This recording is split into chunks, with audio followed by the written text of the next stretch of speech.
The wind never truly stops on the Dakota plains. It crawls under doors, howls through the cracks in the chinked logs, and turns silence into something alive. In the winter of 1873, Eliza Rhodes learned that sound by heart. Her husband Caleb had driven the last of their cattle south before the snow came, chasing a contract that might save them from ruin. He promised to return before Christmas, but December came, then January, and the only thing that returned was the wind. Each morning began with the scrape of her boots across the frozen floorboards. She lit the stove with hands split from cold and hauled water from a well crusted in ice. Her two children, Sarah and Matthew, still slept under quilts she'd pieced together from her wedding dress and flour sacks. She'd stopped counting the days since the first snow. The only mark of time was the woodpile, shrinking like her patience. That year, the blizzard came early. The horizon vanished, and so did the road that led toward town. It was said that men froze within sight of their own homes. Eliza had no choice but to stay put. The barn roof cracked under the weight of ice. She patched it with whatever board she could find, hammering by lantern light as sleet stung her face. In the mornings, she shoveled snow from the door before feeding the animals. A few half-starved hens and an old mule that breathed steam like a train. The neighbors were miles away, too far to call for help. She'd last seen them at harvest time, when the fields still held promise and laughter echoed off the prairie. Now the land was white and still, and she was alone with the children and the fear. But fear doesn't feed a fire, so she buried it deep and went back to work. At night, she read from Caleb's Bible, not out of piety, but because the sound of her own voice reminded her she was still human. The children slept beside her, and she'd whisper to them stories of warm mornings back in Illinois, the smell of wheat, the hum of insects. But the prairie outside had its own music. Wolves, the groan of ice, the sigh of timber shifting. On the 12th night of January, the lantern went out. She had no more kerosene. The dark closed in, and the house became a tomb of creaks and breathing. She sat by the stove, staring at the faint orange of dying coals, and wondered if Caleb was dead. That was the thought she fought hardest. Not hunger, not cold, but doubt. In a letter found years later in her granddaughter's trunk, Eliza wrote, "I did not think myself brave, only stubborn. The children needed me to keep believing the sun would come back." That winter, she trapped rabbits, melted snow, and used the last of their flour for bread. She learned to twist straw into rope to seal the cracks in the walls. When the mule died, she used its hide to patch the door. Every act of survival became a kind of prayer, wordless, physical, unending. By March, the snow began to rot away under the returning sun. The first geese cut through the sky in ragged lines, and the sound made her cry for the first time in months. She buried the mule near the creek and thanked it out loud, as if speaking to a friend. 2 weeks later, Caleb returned, gaunt, frostbitten, but alive. He found her mending a fence, her sleeves rolled to the elbow, her hair streaked white from the cold. He stood there a long moment before saying a word. Then, quietly, "You held it together." She didn't answer. She just looked at the land, their land, and said, "Someone had to." Eliza Rhodes was one of thousands, women who stayed when others fled, women who held the frontier steady while history wrote books about the men who left. No newspapers told their stories, but the land remembers. The fences, the graves, the houses still standing after all these years. And as the camera pulls back, the wind rises again, not as an enemy now, but as the voice of every woman who endured that silence and made it speak. The spring will bring more than warmth. It will bring the new faces of women stepping into a land that tests every soul it touches. And some of them will not come for love, but for survival itself. The train screeched to a halt in the middle of nowhere, a black iron beast coughing steam across a Kansas plain that looked like the edge of the world. From one of its wooden cars stepped a young woman in a blue wool dress, clutching a letter so often folded it had become soft as cloth. Her name was Helga Svensson. She'd left Norway with that letter and the promise of marriage to a man she'd never met, a rancher named Thomas Heller who'd written in broken handwriting, "A good home and, God willing, a kind heart." She was 21. The depot was little more than a platform nailed to the dirt. The wind took her breath, carrying with it the smell of dust and horses. Around her, men in wool coats and mud-stained boots eyed her like she was something delicate dropped in the wrong place. She'd crossed an ocean to get here, 3 weeks at sea, then another 1,000 miles by rail. Now she stood on the very skin of America, a continent not built for gentleness. Thomas arrived half a day late, his wagon creaking with the sound of tools and chains. He was older than his letter suggested, his hands blackened with work, his eyes kind but already tired. Their wedding took place the next morning, witnessed by the local pastor and a single neighbor. The ring was a bent horseshoe nail. The house, one room, one bed, one stove, sat a mile from any other soul. Helga's first months were a language of labor. She learned to drive a plow, to wash clothes in creek water cold enough to burn, to cook beans over open flame while the wind rattled the roof like a drum. She never complained. In her diary, she wrote, "I am learning what silence can hold. It holds love, it holds fear." By autumn, she was expecting a child, but the land, generous in spring, turned cruel by winter. The well froze and Thomas left to find water, driving their oxen south. He returned 3 days too late. Helga had gone into labor alone. The baby lived for only an hour. She buried it beneath a cottonwood tree and marked the spot with a broken wheel rim. 2 months later, she followed. Pneumonia, the doctor said, though no doctor ever came that far. When a neighbor finally found her, the stove was cold. On the table lay the same folded letter that had brought her across the ocean, beside a small envelope addressed back home. "Tell mother the land is wide. Tell her it is beautiful." Stories like hers filled the West. Between 1865 and 1890, thousands of women answered newspaper ads, brides wanted for the territories. They came from Sweden, Ireland, Germany, Japan, even China, carrying hope like contraband. One such woman was Mei Lian. Born in Guangdong province in 1854, she'd been sold as a seamstress's apprentice, survived a voyage that took her through San Francisco's Chinatown, and found herself in Virginia City, Nevada, a mining town choking on dust and whiskey. There she met a widowed rancher named James Porter. He paid her way out of servitude and offered marriage. For a woman with no papers, it was the only protection the law would recognize. May never spoke much English, but she learned the language of the land quickly. She grew vegetables behind the barn and stitched clothing for miners at night. Her quilts became famous in the valley. Scenes of cranes, rivers, and mountains stitched from old shirts and feed sacks. When the town suffered a smallpox outbreak in 1880, it was May who tended the sick. She used vinegar and boiled herbs, and people lived. The same men who once spat at her door now left coins on her windowsill in thanks. She died in 1899, her grave marked simply M. Porter Beloved. In 1987, when the county expanded the highway, workers uncovered a tin box beneath the old ranch foundation. Inside were scraps of silk embroidered with Chinese characters. "To live is to mend is to love." These women never made the dime novels or the paintings of heroic riders and gunmen. They weren't in the gunfights or the saloons. They were the ones who filled the silence afterward, washing the blood, burying the bodies, rebuilding what men had destroyed. Their names rarely entered the county records beyond wife of, mother of, or died in childbirth. Yet their courage was the mortar that held the West together. The frontier demanded a trade. You gave it everything, and it gave you nothing you could keep. But some women like Helga and May gave anyway, not for gold or fame, but for the stubborn belief that a home, no matter how rough, could still be built on decency. As the century turned and the railroads reached the Pacific, more brides came, more graves followed, and the land slowly learned to speak their names through the whispers of wind in the grass. Now the story shifts again, to those who did more than endure. The ones who healed, who carried the science of survival in their hands when no doctor dared cross the plains. The smell of sage and smoke filled the small adobe room, as Maria de la Luz Trujillo ground dried leaves with a pestle made from riverstone. Outside, the New Mexico sun baked the red earth, and a mule brayed somewhere beyond the hills. Inside, a miner lay sweating on a cot, his leg torn open by a fall in the shaft. There were no doctors for 50 miles, no hospitals, no clean bandages, just Maria, her herbs, and faith that the land itself had answers. She learned medicine from her mother, who'd learned from her grandmother, a blend of indigenous, Spanish, and frontier knowledge passed hand to hand, woman to woman. To the men, she was a curandera, a healer. To the church, sometimes a heretic. But to the people who came through her door at night carrying their children or their pain, she was salvation. She boiled water with juniper, pressed wounds with lamb's ear leaves, and whispered prayers between each breath, sana, por dentro y por fuera, heal, inside and out.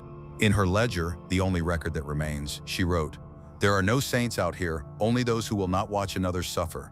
Over 30 years, she delivered more than 400 babies, stitched miners, set broken bones, and buried the ones she couldn't save. She never charged money, only took what they could give, a chicken, a bag of cornmeal, sometimes nothing at all. She was not alone. Across the frontier, women became the first doctors out of necessity. There was Hannah Sykes in Wyoming, who treated gunshot wounds with boiled whiskey and crushed comfrey, Rachel Biggs in Texas, who rode 80 miles on horseback with saddlebags full of herbs to deliver twins, Sister Amali, a Catholic nun in Arizona, who kept fever wards alive through the influenza of 1890 using vinegar and prayer. None of them had formal schooling. All of them saved lives. On the plains, knowledge was survival, The nearest doctor might be a week's ride away, and by then the fever or the infection had already won. So women studied the land like scripture. They learned that yarrow stopped bleeding, willow bark eased pain, and sage smoke cleaned the air. They watched the way Navajo healers used juniper berries for childbirth, and how Pueblo women burned pinchin resin for strength. They remembered every lesson, every loss. The men came to them in secret. A cowhand with a festering wound, a sheriff with pneumonia, a prospector who'd eaten spoiled meat, all whispering that they didn't believe in witchcraft, only in staying alive. The irony was thick. These same men who mocked women's medicine in daylight trusted it when the night grew long. In a letter found in the archives of Santa Fe, a soldier stationed at Fort Union wrote home, "If not for a brown-skinned woman with kind eyes, I would not be writing you. She poured something bitter down my throat and made me swear not to drink whiskey again. I have kept that promise." Many of these women faced persecution. The 1880s saw new laws requiring medical licenses, and many healers, especially Mexican and indigenous women, were accused of practicing illegally. Maria herself was fined in 1891 for unlawful treatment.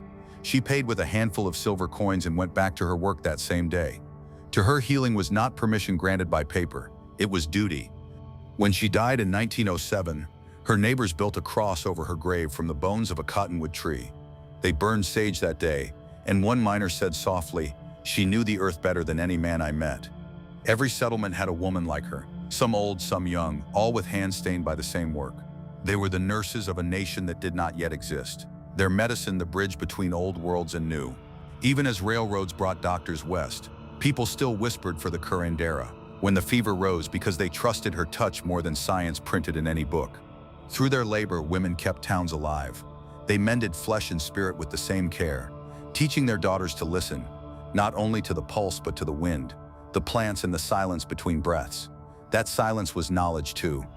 And while their names faded from records, their craft survived in kitchens, in gardens, in the smell of sage still burned on porches when sickness comes near. It was the legacy of women who refused to let death have the final word.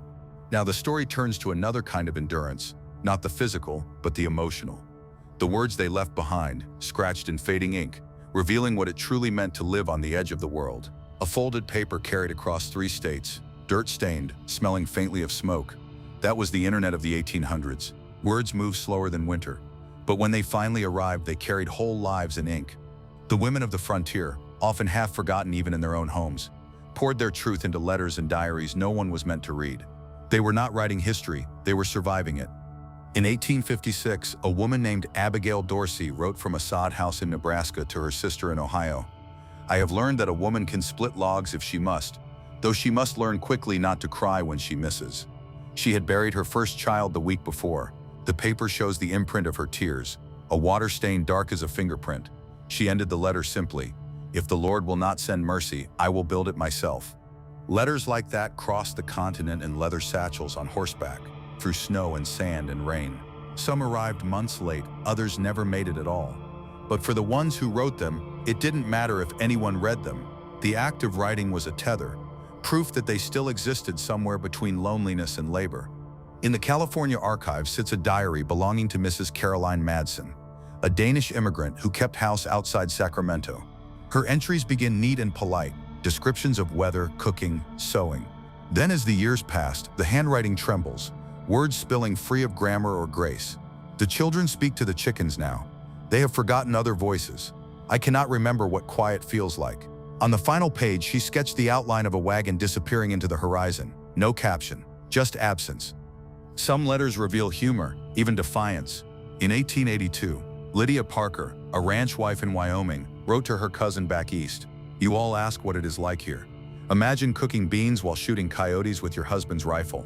Imagine washing clothes in a stream that freezes your fingers to stone. Then imagine laughing about it because crying just wastes water." She ended the letter with a note, "Tell the girls I've grown strong enough to break a man's jaw if he talks down to me."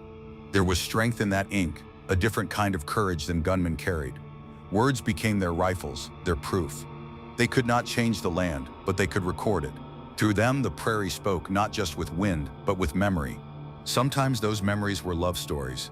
A letter found in a chest in Abilene, Texas, written by Eleanor Fitch to her husband fighting in the Indian Wars, reads, "I dream of you each night and wake to the cry of the coyotes. I have mended the roof twice and traded your boots for flour. If you live, come home. If not, I will keep the fire. The letter was returned unopened, stamped, deceased. She never remarried.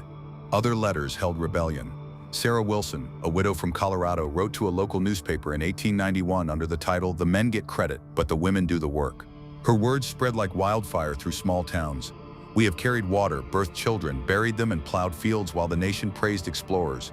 But remember, gentlemen, your heroes did not eat unless a woman cooked." The editor printed it reluctantly but couldn't deny the truth.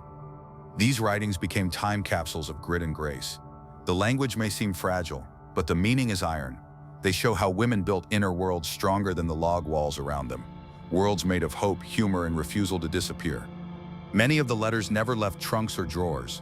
When their children found them decades later, they often burned them, calling them private things. Yet a few survived, scattered across archives, written in pencil on the back of recipes, or pressed between Bible pages. They are the last whispers of lives that refuse to fade completely. Each one carries the same undercurrent, the battle between silence and voice. To write was to resist being forgotten. To address a letter, even if no one answered, was to say, "I am here, I matter." And they did. Because through those letters, we know their laughter, their sorrow, their courage. We hear the rustle of skirts in a cold cabin, the scrape of pen against paper, the sigh after a sentence that cost too much to write. As the century deepened, their words began to harden into something else, not just survival, but creation. The West was no longer only a place to endure, it was a place to build. And the women who had learned to write through hardship now turned those same hands to a different task. Hammering, branding, building, shaping a world that finally had their mark on it. Dawn broke cold over Tombstone, Arizona, in the winter of 1884. The streets still smelled of gunpowder and whiskey from the night before, but in the gray light, a woman in a broad hat was already loading supplies into a wagon.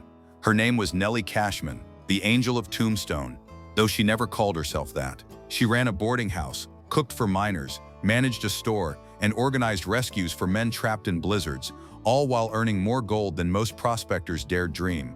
She was small, Irish-born, and unshakably calm, the kind of person the frontier learned not to underestimate. When an epidemic hit the mining camp near Sonora, Nellie rode out with medicine and food. It was nearly 200 miles through rain and dust, but she went without question. "Ain't brave," she once said. "Just can't abide folks starving." She made her fortune, yes, but she gave most of it away. On Sundays, she'd cook stew for anyone too broke to eat. On Mondays, she'd ride into town to negotiate mining claims like a general mapping battle lines. Nellie was not alone in that brand of quiet ferocity. Across the West, women stepped into the places men had left empty, sometimes because death took them, sometimes because the dream did. Lucy Hornsby of the Texas Panhandle inherited her husband's herd after he was trampled in a storm. She branded every calf with her initials, LH, and faced down rustlers with a shotgun she barely knew how to aim. The neighbors laughed at first, then stopped when they saw she never missed a calf come spring. By 1895, she ran one of the most respected spreads in the county, her ledgers neat as scripture. When asked how she managed, she said, "Same as a man, only without boasting."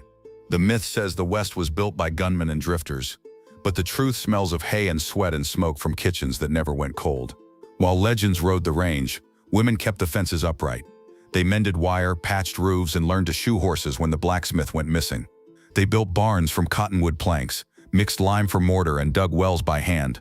When a wagon wheel broke, they fixed it. When a storm tore the shingles away, they climbed up and nailed them back. Many worked in isolation that would have driven others mad. Days without another voice, just wind and livestock and the scrape of tools. Yet that same silence shaped something harder than steel: endurance. A woman could wake before dawn, birth a calf, mend a saddle, haul water, teach her children arithmetic, and still have supper on by dusk. Not because she sought glory, because there was no one else to do it. The frontier's first architects weren't men with blueprints, but women with necessity. They built homes from what they had, sawed timber, canvas, and filled them with order against the wild. Every pot on the shelf, every plank aligned straight, every fence post driven deep was an act of defiance against chaos. They couldn't control the storms, but they could make a square room stand firm in the wind. One of them, Esther Clark of Montana, kept a notebook of measurements: how deep a fence post should go to outlast frost, how to stretch wire tight enough to hum but not snap. She left notes to her daughter: "The land will test you, but don't shout back. Build quiet, build steady." Those notes became a manual passed around ranches for years, copied by hand until the paper disintegrated. In Kansas, Martha Jane Cannery, better known as Calamity Jane, blurred the line between myth and woman. Beneath the wild stories was someone who nursed the sick through smallpox and ferried supplies through floods. She drank, she swore, she broke every rule that said what a woman should be. And yet when miners were dying, she stayed beside them until the fever passed or took them both. The press called her reckless. The people she saved called her something holy or steadfast. It wasn't only in ranches or mining towns. In the rough outskirts of Denver, women built laundries, bakeries, boarding schools, anything to feed, clothe, and teach the flood of men chasing fortune. The newspapers mocked them for petticoat ambition. But when the men went broke or moved on, those same women bought their land for pennies and built something lasting. A generation later, those small holdings became family empires. If you look at an old ranch ledger, you'll see their fingerprints. Neat numbers, careful script, names signed with confidence. No flourish, just truth. They didn't call themselves owners, only caretakers, of land, of stock, of memory. The West loved to carve heroes from dust and violence. But its real backbone was built quietly, board, by hands that never stopped working. You can still feel it today, in the stubborn windmills standing alone on the plains, spinning in the same wind those women fought. As the 1890s rolled forward, another generation of women came of age on that foundation. They would not just build, they would lead. Teaching, governing, enforcing law where none existed. Civilization's first line was about to be drawn not with rifles or rope, but with chalk and reason. The schoolhouse stood alone on the prairie, whitewashed and stubborn against the wind. Its bell hung crooked, the rope frayed.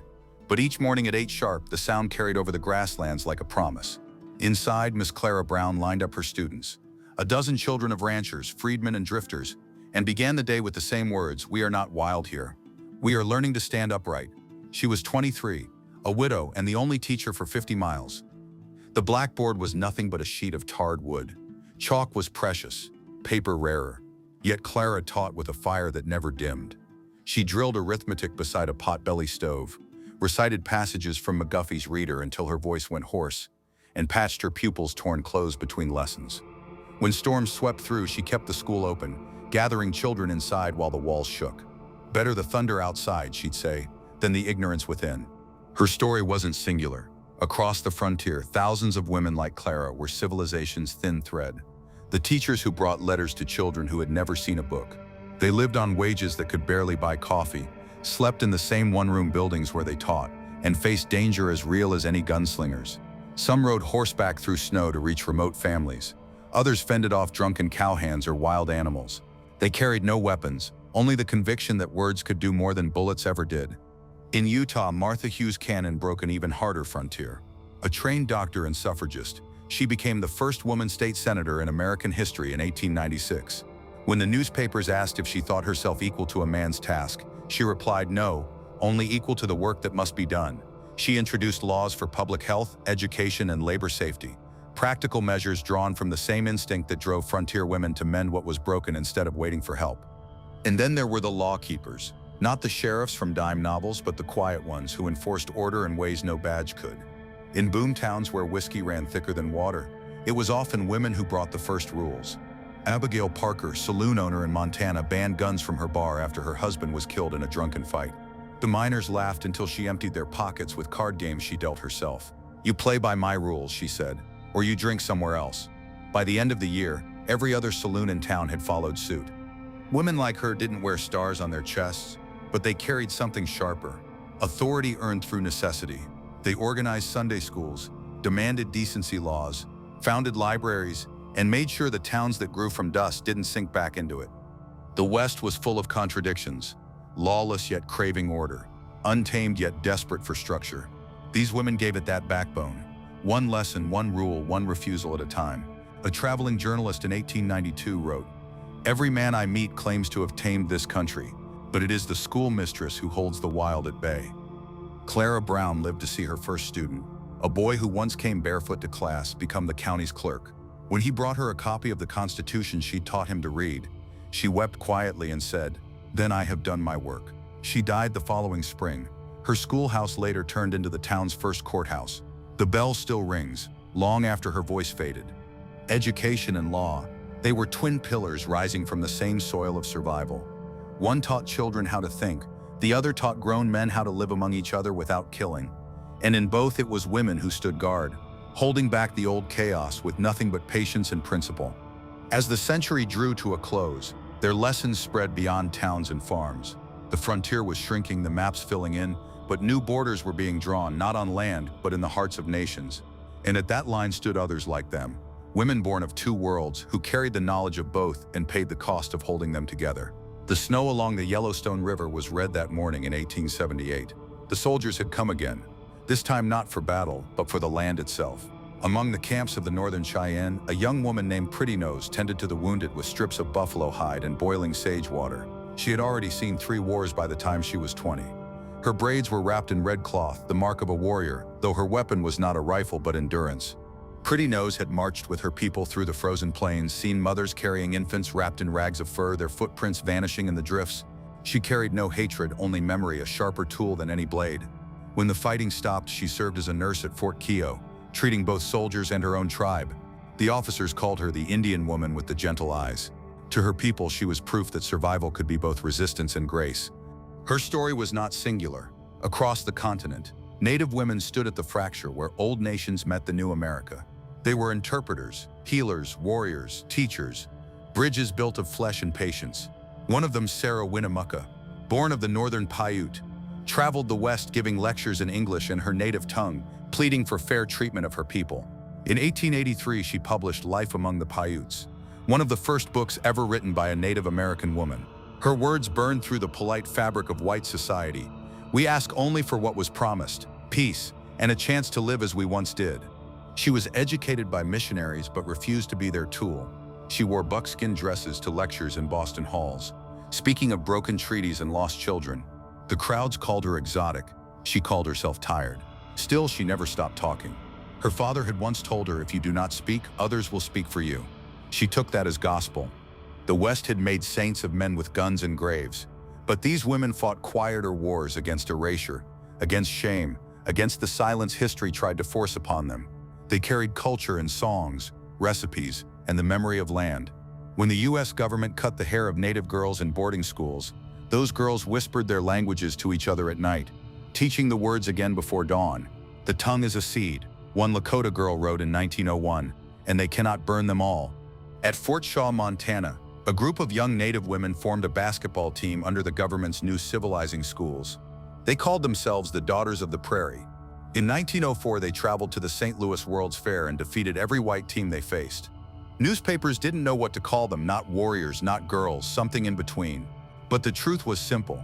They had taken the game meant to tame them and turned it into proof of power. Native women bore the weight of 2 worlds, their traditions and the imposed one that sought to erase them. Many learned to navigate both. Some became translators for government agents, others nurses, artisans, guides. Susan LaFlèche Picotte, born to the Omaha Nation in Nebraska, studied medicine and became the first Native American woman to receive a U.S. medical degree.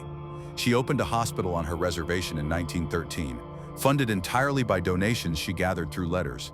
On its wooden sign, she painted the words, "Every life has worth."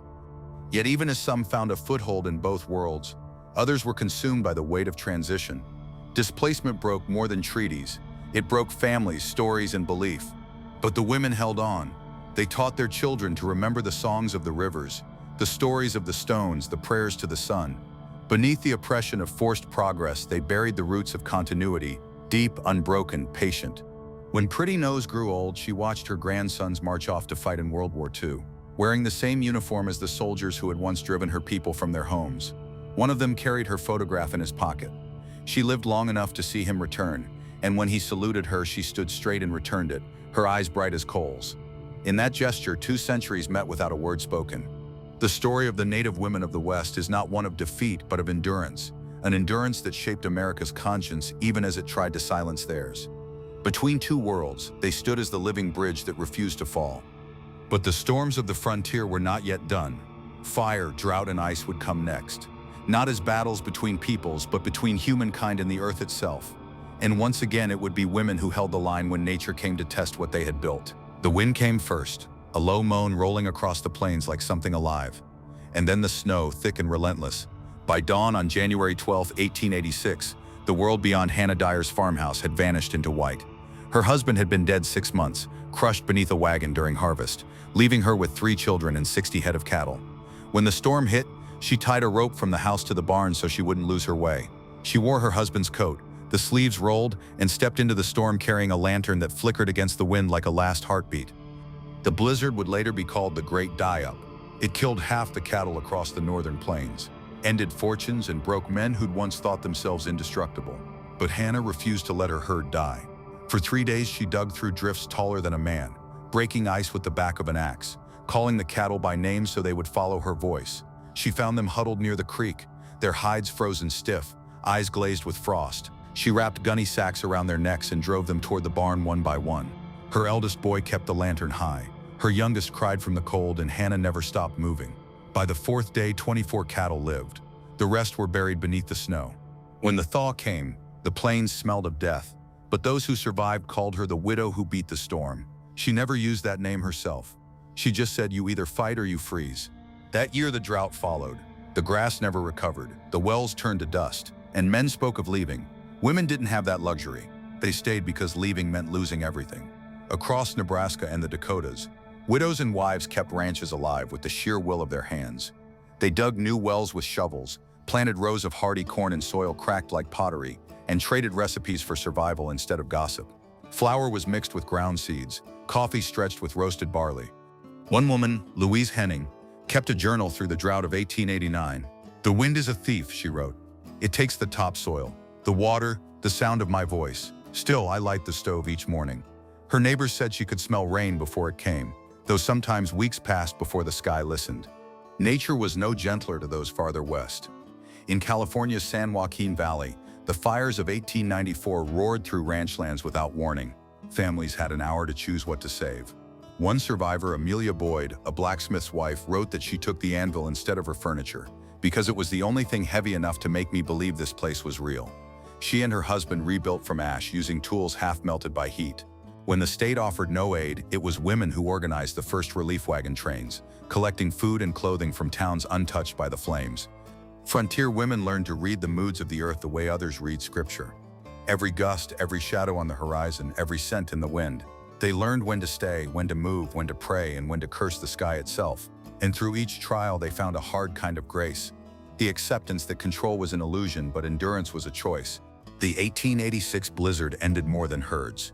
It ended an era. Open-range ranching gave way to fences, speculation to stability.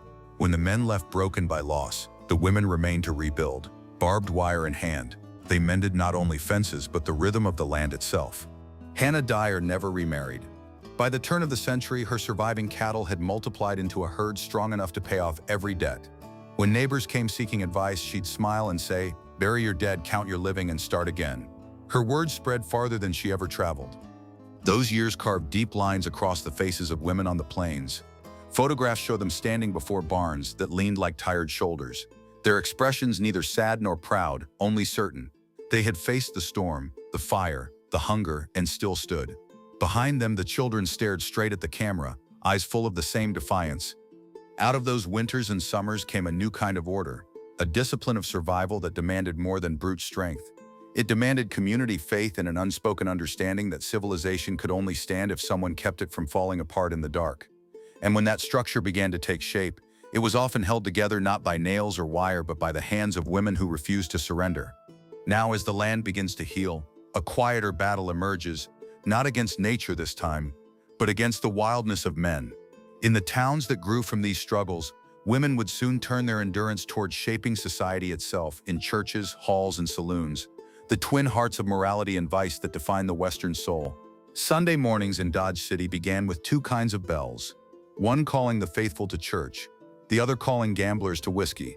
Between them stretched a street of mud and sawdust, where hymns clashed with laughter and the sound of boots against boardwalks. That was the balance of the West, sin and salvation sharing the same hour. And more often than not, it was women who kept both from collapsing into chaos.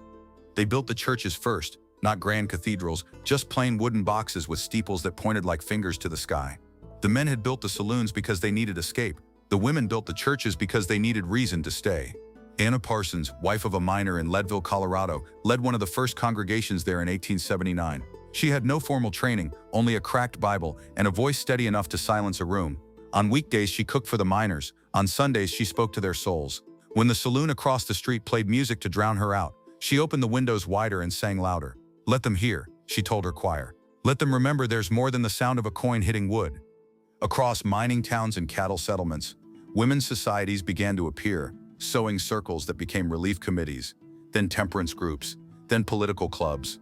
They collected money for widows, ran soup kitchens, and wrote letters to governors demanding schools, roads, and hospitals. They weren't looking for power, they were building order where none existed.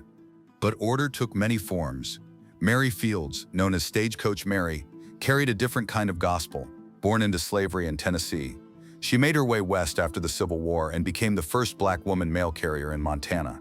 6 feet tall and fearless, she delivered mail through snow, storms, and outlaw country, always armed with a revolver and a will that could shame any man. When asked why she risked so much, she said simply, "The mail's got to get through." She never missed a delivery. The nuns she worked for called her a guardian angel with a smoking gun. The frontier was not polite, and faith had to adapt. Women like Mary and Anna built respect not by preaching meekness but by proving that decency and toughness could live in the same heart. They prayed hard and worked harder. They hosted weddings, funerals, and town meetings. They soothed dying men who hadn't been inside a church in 20 years and then stood outside to keep the drunks from fighting afterward. They made moral order something practical, something that could survive a dust storm. At the same time, the saloons were changing too. Many were run or managed by women, widows, entrepreneurs, or those who had nowhere else to turn. Margaret Maggie Muldoon in Deadwood kept her bar clean, her workers fed, and her customers in line. She banned cheating and brawling. Violators were thrown into the street by Maggie herself, who kept a hickory club behind the counter. When a preacher came to condemn her, she poured him a cup of coffee and said, "We both serve spirits, Reverend. Yours just take longer to work." Through her bar ran half the news of the territory: births, deaths, new claims, disasters. In her own way, she was as much a civic organizer as any pastor. When the town burned in 1883, it was Maggie who gathered blankets, Anna who gathered prayers, and the two of them who stood side by side as the ashes cooled. The fight between churches and saloons was never truly a war. It was a conversation, rough and necessary. The West was too raw for purity. It needed both places to stay human. The women who worked in each understood that better than anyone. One offered redemption, the other forgiveness of a different kind, the kind that came in laughter and a warm drink after a hard day. Still, when the temperance movement rose in the 1890s, it was women again who led it. Not from scorn, but from exhaustion. They had buried too many men lost to liquor, raised too many children alone, watched too many wages vanish into bottles. Leaders like Mother Jones, though best known for labor strikes, spoke in mining camps about dignity, not the kind bought with virtue, but the kind earned by care. "A clean town," she said, "isn't one without whiskey. It's one where nobody is forgotten." By the turn of the century, the saloon lamps dimmed and the church bells rang louder. Civilization, in its rough frontier way, had chosen its heart. Yet both places, the pew and the bar stool, carried the fingerprints of women who had kept them alive. They didn't destroy the West's contradictions, they balanced them, turning chaos into community. And from that community rose something even greater: memory itself. For as photographs began to capture the faces of the time, it was those same women who stepped forward, straight-backed, unsmiling, to show the world what endurance truly looked like. They stare at us through the tint of another century. Women in plain dresses, backs straight, eyes hard as the horizon. No smiles, no poses of vanity. The cameras of the late 1800s demanded stillness, but their stillness was not for the lens. It was survival caught in glass. Each photograph is a ledger of endurance, a record of women who outlasted storms, hunger, and silence, though history barely bothered to write their names. In one image, taken in Kansas around 1888, a woman stands beside a sod house so small it could fit inside a modern living room. The roof sags under its own weight, the walls patched with straw and mud. She holds a baby wrapped in burlap, a broom in the other hand. There's no husband in the frame, no hint of wealth, only the stubborn dignity of someone who refuses to vanish. The photographer wrote her name on the back, Mrs. E. Kruger, nothing more. That photo now sits in an archive drawer. Yet if you look close, her eyes meet yours as if to say, "I built this. Don't forget it." Photography came west with the same hunger as railroads and gold. Men carried cameras that weighed 40 pounds, hauling glass plates and chemicals in wagons. They set up shop in dusty towns, offering portraits for $1. But women too learned the trade. Evelyn Cameron, an English immigrant in Montana, began photographing ranch life in the 1890s. Her work shows not glamour but truth. Women branding calves, hauling water, mending fences. In one frame, she captured her neighbor standing beside a wagon wheel taller than herself, dust on her cheek like war paint. Evelyn's journals describe the scene simply: light good, hands cracked. Other photographers were less known, their work unsigned, their negatives forgotten in attics. Yet their eyes shaped how the world would remember the frontier. Julia Tuo, a white woman who lived among the northern Cheyenne, photographed their women in daily life, sewing, riding, praying, images that showed strength without spectacle. Her photos contradicted the myths printed in newspapers, revealing that grace could survive even under the weight of injustice. These images were not meant for museums. They were keepsakes, sometimes tucked inside Bibles, sometimes mailed to families back east to prove survival. See, they said without words, I'm still here. But decades later, when curators rediscovered them, they revealed something deeper, the quiet command in those faces. None looked away. None apologized for the dirt beneath their nails. The photographs caught what words could not: the set of the jaw, the burn of sunlight on skin, the fatigue that no letter dared confess. They are portraits of women who were not waiting to be rescued. They were too busy holding the line. Each wrinkle, each shadow on the cheek, each torn sleeve tells of work done and work waiting. There's a haunting image from Oklahoma, 1902, a widow named Josephine Red Elk, half Lakota, half Irish, sitting beside her spinning wheel. Her gaze is steady, her hair streaked white. Behind her hangs a cross, beside it a ceremonial feather. Two worlds in one frame, perfectly balanced. The photographer noted on the back, she did not move for 3 minutes. Only her eyes blinked. That blink is the heartbeat of the entire frontier, a fraction of motion inside centuries of stillness. Even the studio portraits, where women dressed in borrowed finery for the camera, carry truth beneath their lace. You can see it in their hands, calloused from labor, resting awkwardly against velvet backdrops. They were pretending for a moment, not to deceive, but to remember what softness felt like.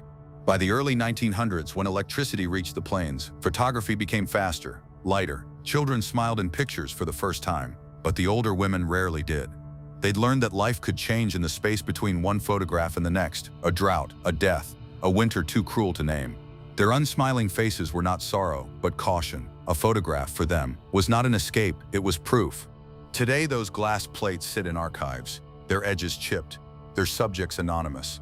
Yet when the light hits them just right, their eyes come alive again, and you can almost hear the wind outside the frame. They remind us that the West was not only conquered, it was endured. The men rode into legend. The women became the land, silent, weathered, and permanent. Through their faces, we see the true architecture of the frontier. Not the towns or rails or guns, but the human will to build beauty from hardship. And as the film of memory fades, one truth remains sharp as the day those shutters clicked. They were never waiting for history to find them. They were making it one breath, one frame, one heartbeat at a time. Now the story draws toward its quiet end. The echo of all those faces, all those hands, fading into the present day. The frontier is gone, but the land still whispers their names. At dawn, the light moves slow across the old ranches, the kind of light that finds everything the years tried to bury. It touches the stone fences laid by forgotten hands, glints off the rusted hinges of barn doors, and rests gently on the graves marked only by initials. The land itself carries memory, and if you listen closely, you can almost hear it breathe. Out there, where the horizon still stretches clean and endless, the ghosts of the women who built the West are not ghosts at all. They are the wind, the dust, the quiet strength that still hums beneath the soil. Their names are seldom carved in marble, but their work endures in every ranch that still stands, every well that still draws water, every small town that still rings its church bell on Sundays. They built not monuments but continuity, something so steady and human it outlasted the storms. The men came and went with the tides of ambition, but the women stayed. They kept the ledgers, the livestock, the language of survival alive. They raised children who would forget their faces but inherit their resilience. In South Dakota, an old farmhouse still carries the initials ER, burned into a beam, Eliza Rhodas, who once fought off wolves and winter alone. In New Mexico, a roadside shrine holds a rusted cross and a handful of herbs left in offering to Maria de la Luz Trujillo, the curandera who healed half a county without ever holding a license. In Kansas, a cottonwood tree grows where Helga Svensson's baby was buried, its roots deep and unshakable as the hope that brought her across the ocean. The stories may fade, but the land remembers. Each generation since has walked on their work. The highways follow the wagon trails they cleared. The farms still use the wells they dug. The hospitals, the schools, the courthouses, all grew from the foundations they built with their bare hands. Even the rhythms of the West, the slow patience, the unspoken dignity, the refusal to complain are their inheritance, passed quietly through time like a recipe whispered from mother to daughter. Modern eyes might look back and see hardship, but what those women created was more than endurance. It was balance.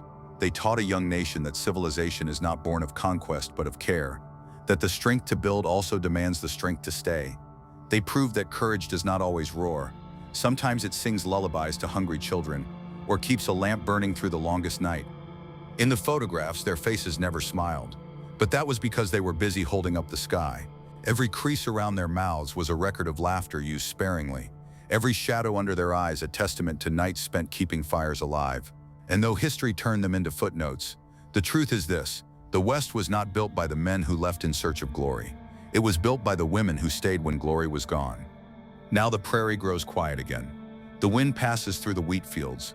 The fences hum with the sound of wire in motion, and somewhere a cowbell rings faintly against the open air. The land breathes, slow, steady, eternal. In that breath lives every woman who once knelt to plant, to heal, to write, to teach, to endure. Their legacy is not the past. It is the ground itself, patient and alive beneath our feet. They didn't build it perfect, they built it honest. And though the world has changed, the spirit of their work remains the same: the will to make something last, even when no one is watching. Because the land remembers the hands that shaped it, always has, always will.